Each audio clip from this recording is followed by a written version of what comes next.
So, my topic for today is all about the difference between invention, innovation, and imitation, and also the relationship between them. So, first, we go for invention. So, what comes in your mind when we hear or when we see an invention word?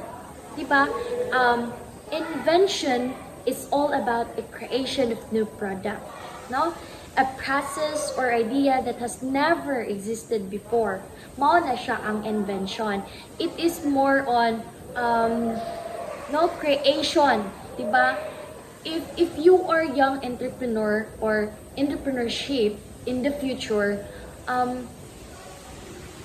makahuna-huna ka og idea that comes in your mind, usa kuno na siya sa invention. So next is innovation, no?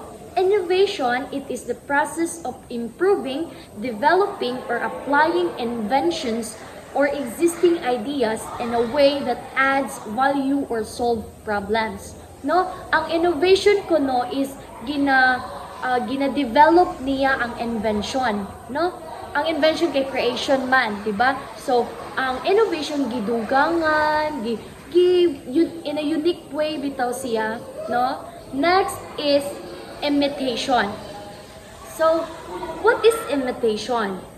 Well, imitation is the act of copying or adopting an existing product, process, or idea, no? Kuya di po ng imitation, no? Kay kanang in an entrepreneur, ang imitation ko no is normal kay it's a part of growing the business, no? Kuya, what the imitation oy, I just also realized nga gamit day po ng imitation through through inventing, no? Inventing new products or ideas, di ba? So let's move forward to relationship, no? The relationship between invention, innovation, and imitation. So let's go first for the invention and innovation. So innovation builds upon invention, while invention creates something entirely new. Innovation takes that the new creation and refines, enhances, or adapts it for practical uses or marketability. Without innovation, many inventions might remain unused or unappreciated. No? As what I've said earlier, that invention is the creations of new ideas, while the innovation is enhancing, adapting, diba? No? Creating new, creating or applying, no? New kanang unique kanang mga kunan siya, no? Kay no, ang giingon diri, no, without innovation, many invention might remain unused or unappreciated. Nganuman, tungod kay, if ikaw kuno mamaligya, no, kung sige ra kag invent, plain ra kayo siya, and ang imong gi-invent, taghan na sad ang naka-invent, diba? So, makahuna-huna, jud ka nga, hala, nanong mani, no, need na jud nako i-improve akong mga gi-invent product. Nag-remain na siya nga, example, ballpen, no? Nag-remain na siya, kanang plain na siya nga ballpen, which is useful gyapon siya for students and also sa mga workers, diba, nagagamit sa ballpen. Pero, mas unique kung ato siyang punan, dugangan, i-develop, which is, mas mo grow ang usa ka business, no? Kung imo siyang i-innovate, diba? So next, anita sa innovation and imitation. Kung sa may relationship nila? So, no?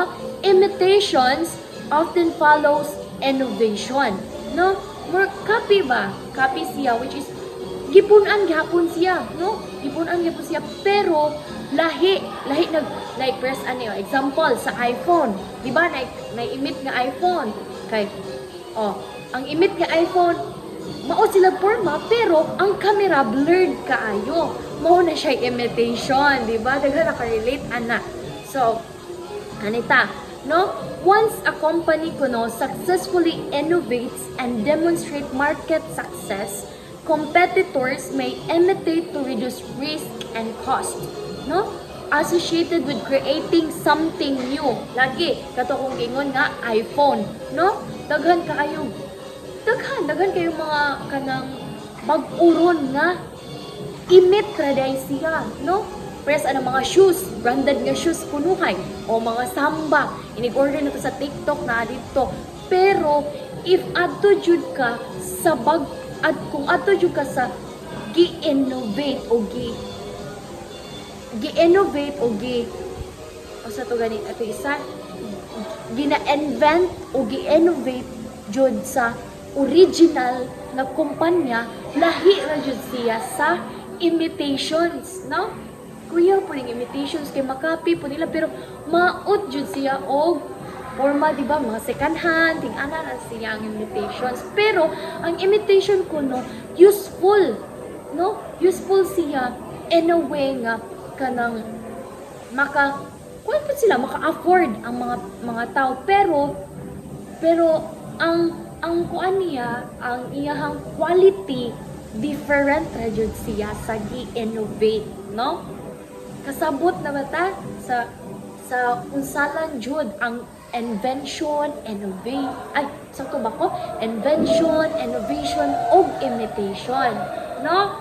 So yung nga na day siya, grabe jud, no, kung kita as a young entrepreneur, no, kung makauna-una na ko tag invent and makauna-una na tag usa ka product, grabe na ko, no, business minded na jud taan ang nakita.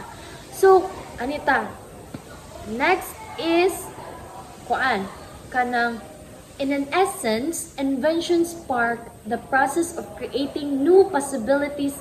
Innovation turns those possibilities into practical realities. Imitations ensure the widespread dissemination and evolution of those ideas. Mo to kung gingon ganina, di ba? No? Ang invention, dali ra jud siya hinumduman na to. Invention is a creations of new ideas. I know na libog na ko. Creation of new product, no?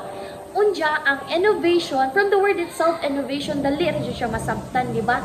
Kay ato siyang gi-develop in a unique ways. Ato siyang dugangan punan para mas mulambo siya, no? Para mas attractive siya to those customers nga mupalit sa atoan, no? And next is ang imitation. Mao to, di ba? Ayaw jud yung kalimti. Ang imitation is mao jud na siya ang copying or adapting an existing product. O, di ba? iPhone, mao jud na kung di jud ko kalimutan ang iPhone. Kay mao jud na siya, no?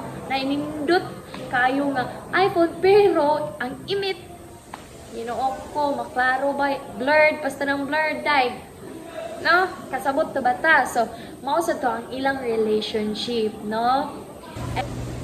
So, that's it for my topic. I hope that you've learned about invention, innovation, and imitation. So, lastly, no, I just want to say na how important is the invention and innovation and imitation also in a company or in a business, no? Innovation, invention, and imitation is very important when it comes to business, di ba? Kaya without them, the company or the business cannot grow, no? Like invention, di ba? Invention is all about creating ideas. So, in a company, you need to have this kind of components. So, lastly, for you to understand, I have this quote by J.K. Rowling: "Imagination is the foundation of all invention and innovation." So that's it. Thank you for watching. I hope you understand. Thank you.